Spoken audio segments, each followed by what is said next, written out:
Flight crew calls police on black woman. Her luggage reveals shocking truth about her true identity in an unexpected turn of events. A routine flight took a dramatic twist when a flight crew called the police on a black woman.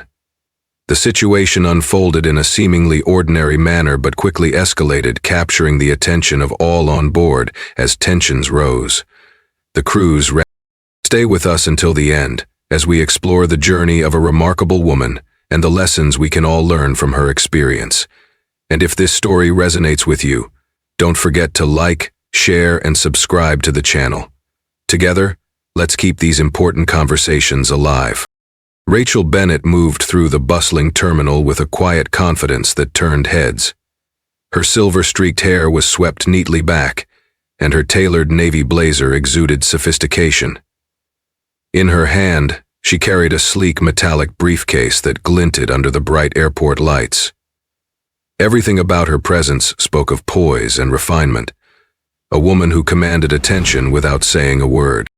The terminal at Pearson International Airport was alive with the hum of modern travel announcements echoed. Suitcases rolled noisily across the floor, and hurried passengers moved in a symphony of organized chaos. Amid this frenetic energy, Rachel stood out, not for what she did, but for how she carried herself. Her calm demeanor and deliberate movements created an air of mystery. People noticed her, their gazes lingering a beat too long, trying to place her, or perhaps judge her.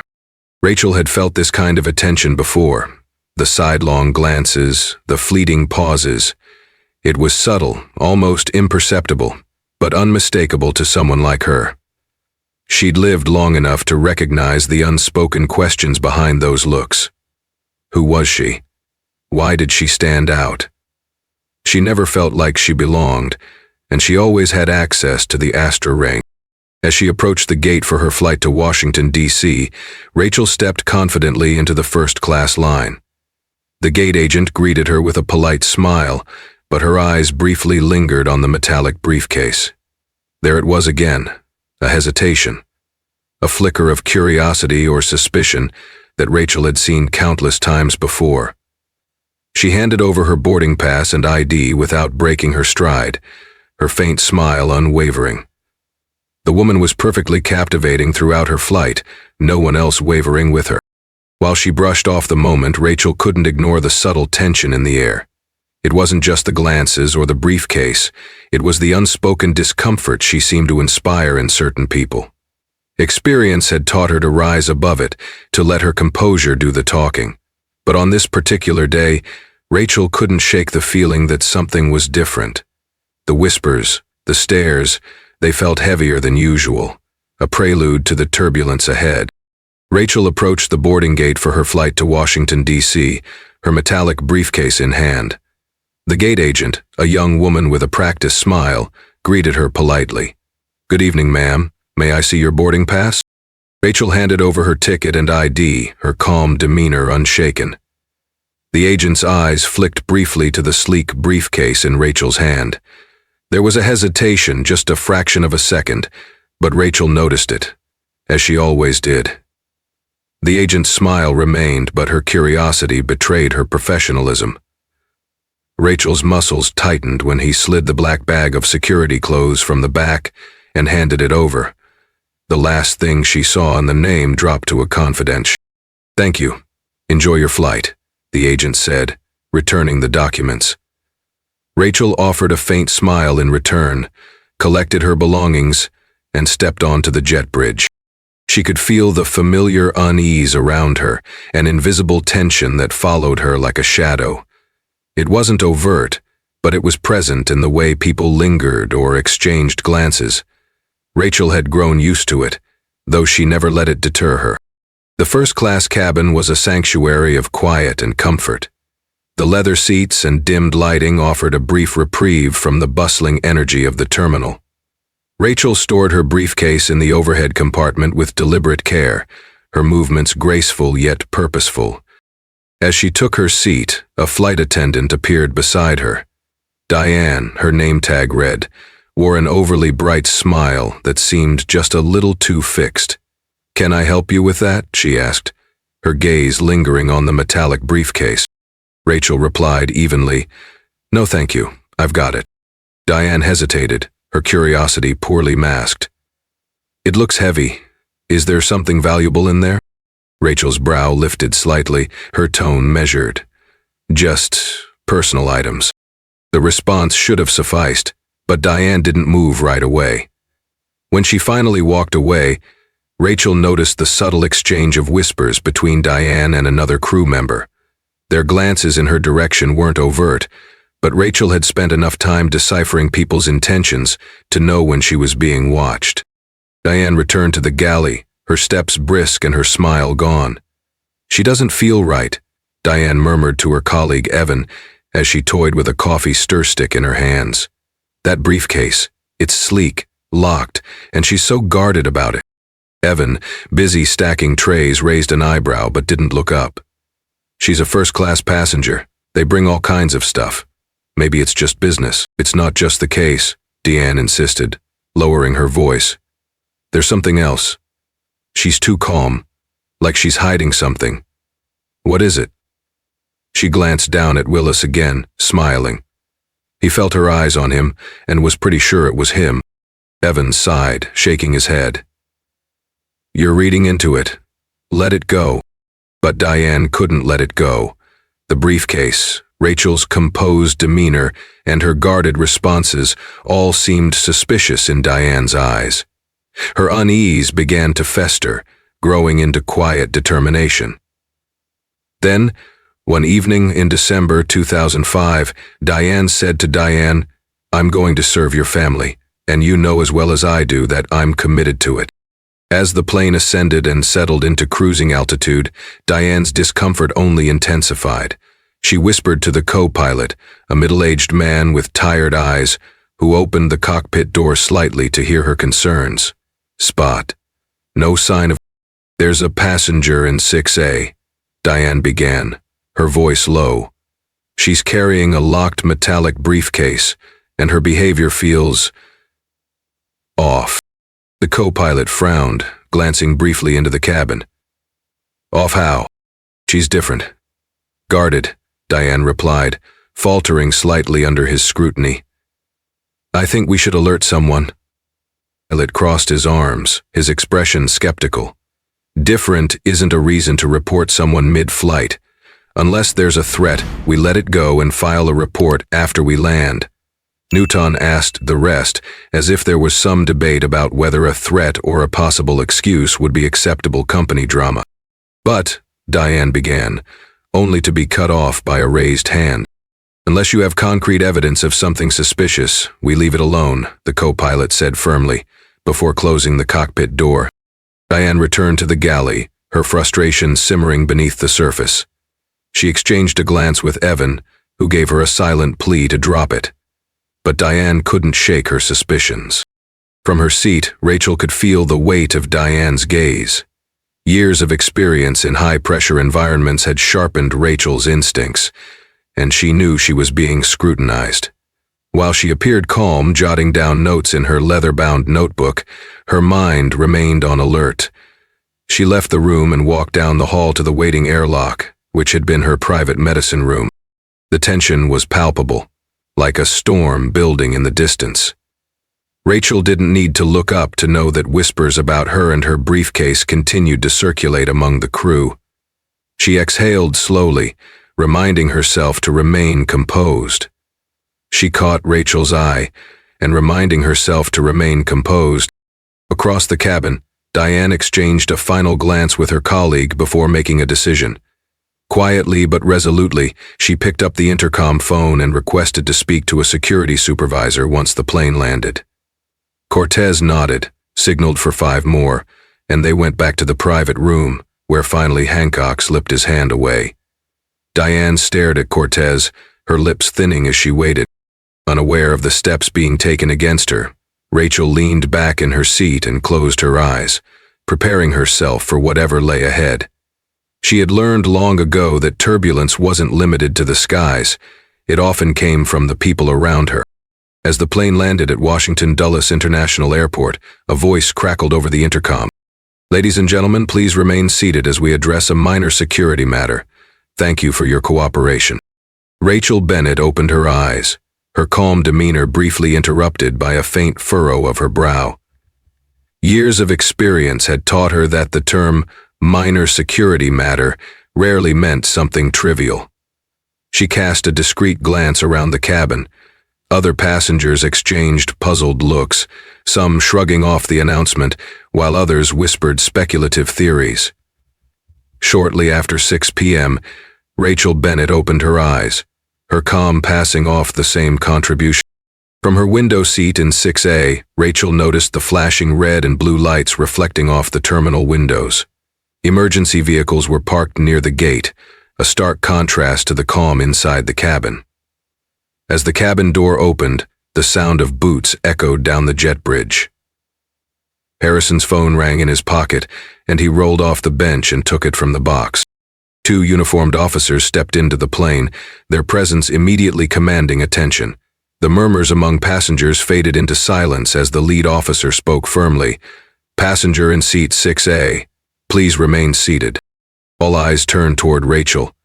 Some passengers whispered behind cupped hands, their gazes flitting between her and the officers. Others simply stared, their expressions a mixture of curiosity and silent judgment. Rachel remained composed. Her hands rested lightly on her lap, and her posture was upright but relaxed. When the officer approached, she met his gaze with a calm that belied the tension in the air.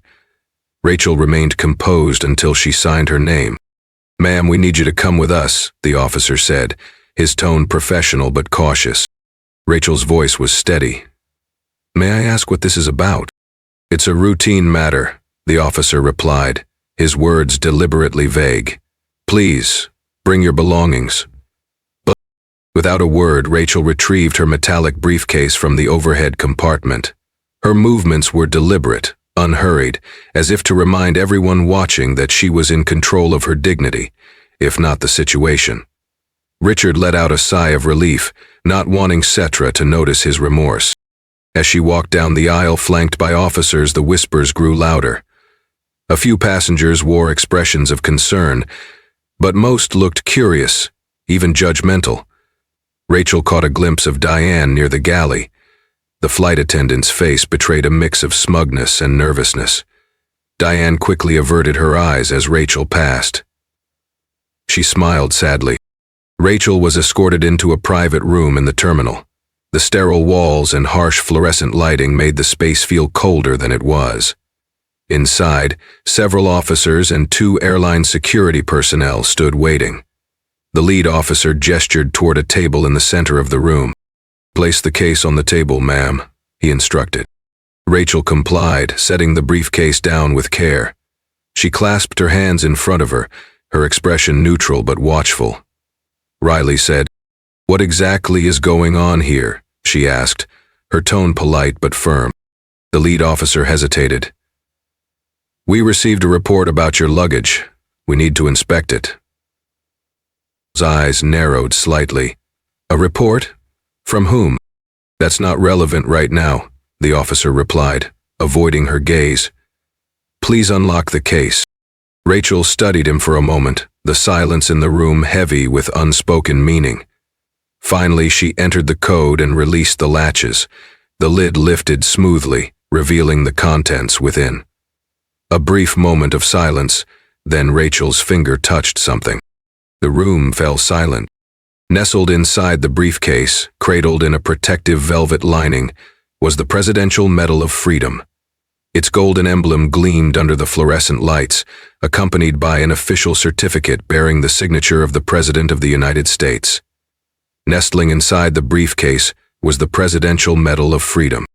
One of the officers muttered under his breath, "Is this real?" Then he said, "Yes," Rachel said evenly, breaking the silence. "It is. I received it yesterday for my contributions to national security." The lead officer stepped back, his face flushing with embarrassment. "Ma'am, we didn't realize." "No," Rachel interrupted, her tone calm but cutting. "You didn't. You made an assumption. And because of that, you not only humiliated me in front of a plane full of people, but delayed my journey without cause." Diane entered the room, summoned by one of the officers. When she saw the contents of the briefcase, her face went pale. The lead officer turned to her, his frustration evident. She shared his feeling. "Is this the passenger you reported?" he asked sharply. Diane nodded weakly, unable to meet Rachel's gaze. I thought—" "You thought wrong," Rachel said, her voice steady. "And now, here we are." The officers stumbled through apologies, their words fumbling and insincere. Rachel offered none in return. Instead, she calmly closed the briefcase with a soft click, straightened her posture, and walked out of the room with her head held high. As Rachel re-entered the terminal, the noise of the crowd swirled around her. A young black girl standing nearby with her mother looked up at Rachel with wide eyes, her expression one of quiet admiration. Rachel paused and offered the girl a small nod and a soft smile. Needless to say, Rachel returned the nod and smiled back at her. It was a moment of connection that steadied her resolve. Rachel reminded herself why she carried herself the way she did, not just for herself, but for those who would come after her. The ordeal may have ended, but Rachel knew her fight was far from over. Her entire system was on high alert. After the flight incident, Rachel Bennett wasted no time taking action. The next morning, she sat in her study, the gleaming Presidential Medal of Freedom resting in its briefcase beside her. The events of the previous day replayed in her mind, not with anger, but with clarity. This wasn't just about her. It was about a system that enabled such biases to persist, unchecked and unchallenged, and it refused to predict certain political dynamics within the country. By noon, Rachel had scheduled a meeting with the leadership of the airline that had mishandled the situation. The meeting took place in a sleek, glass-walled conference room at their headquarters. Across the table from her sat the airline's chief operating officer, Mr. Harrison, flanked by members of his leadership team. Rank-wise, they sat back in the cool room. "Mrs. Bennett, let me begin by offering our deepest apologies," Harrison started, his tone carefully measured. "This incident does not reflect our values as a company." Harrison sighed and looked at Gemma. Rachel leaned forward slightly, her calm gaze fixed on him. "Your values may not reflect it, but your actions did," she said evenly. "This wasn't an isolated incident. It's the result of a culture that allows unchecked bias to influence decisions. What happened to me is what happens to countless others, often with less visibility and far fewer resources to respond." Blanche hesitated, and then bought himself a second. "Going forward?" he asked Blanche, looking at the choir, who was continuing her lecture on etiquette. She slid a report across the table. It outlined specific steps the airline could take to address systemic bias. She stroked 2 fingers across her lips, thinking. Her lips parted. Mandatory bias training. All employees from gate agents to flight crews must undergo comprehensive training to recognize and address unconscious bias. 3. To live in society. Clear protocols for security concerns.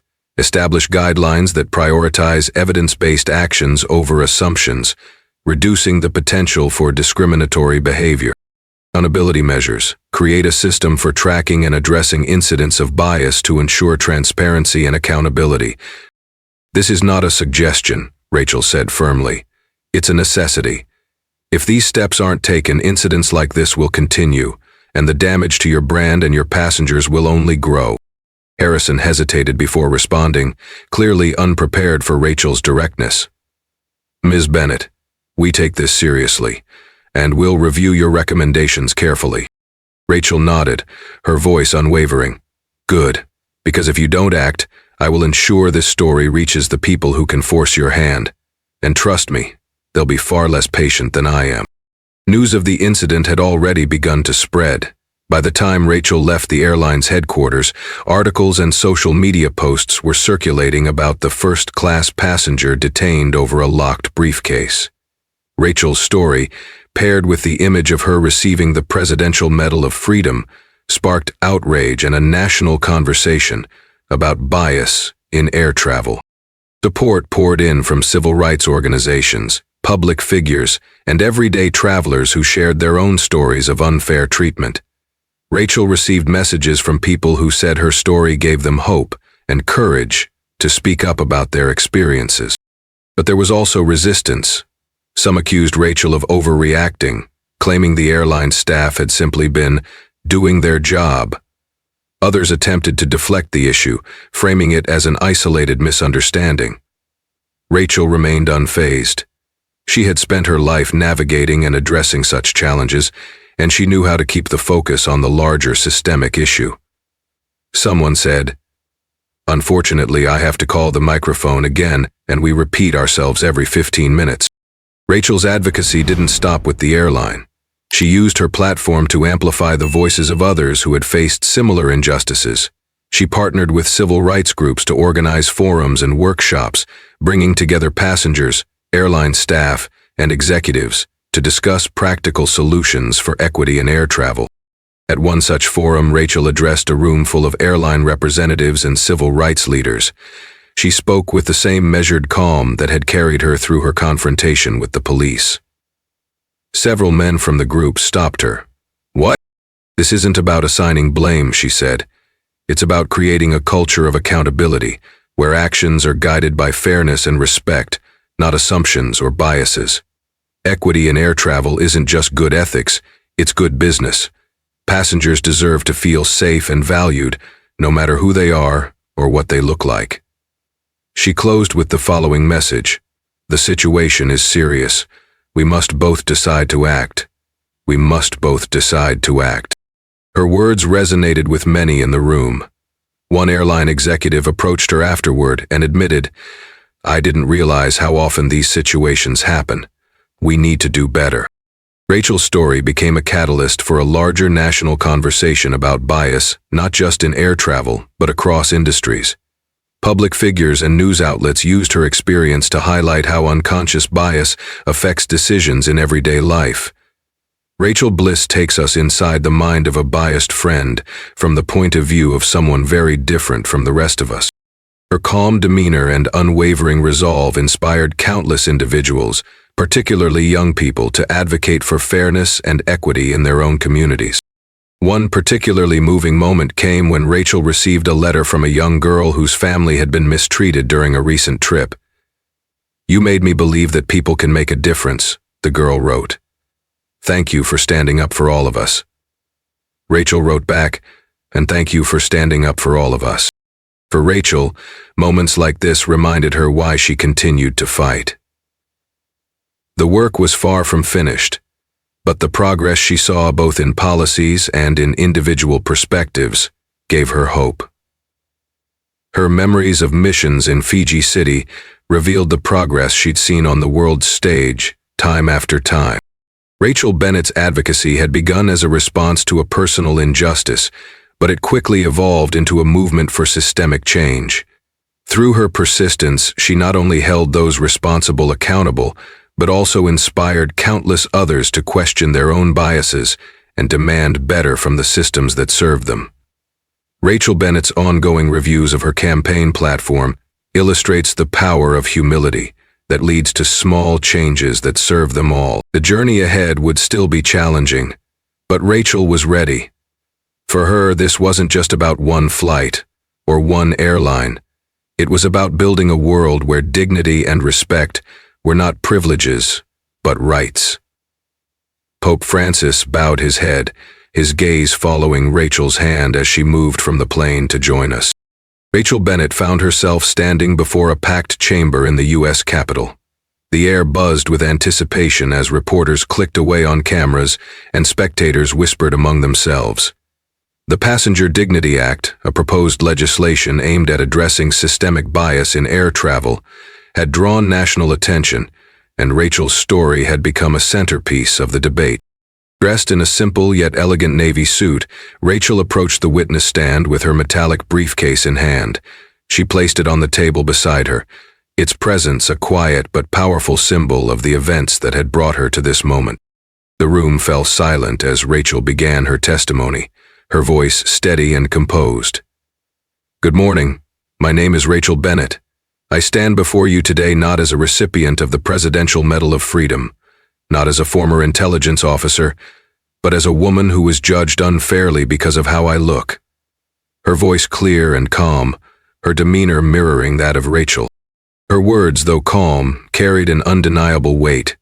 Rachel recounted the details of her experience on the flight, the assumptions made about her, and the humiliation of being escorted off the plane. She described the systemic bias that allowed such incidents to occur not just to her, but to countless others who lacked the platform to speak out. "This is not just my story," she said, her gaze sweeping across the room.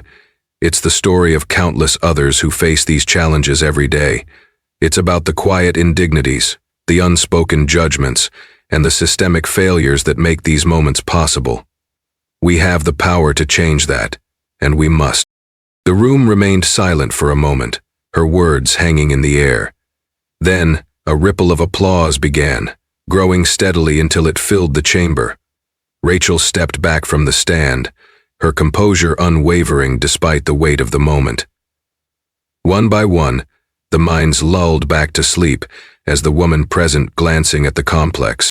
The journey to passing the Passenger Dignity Act was far from easy.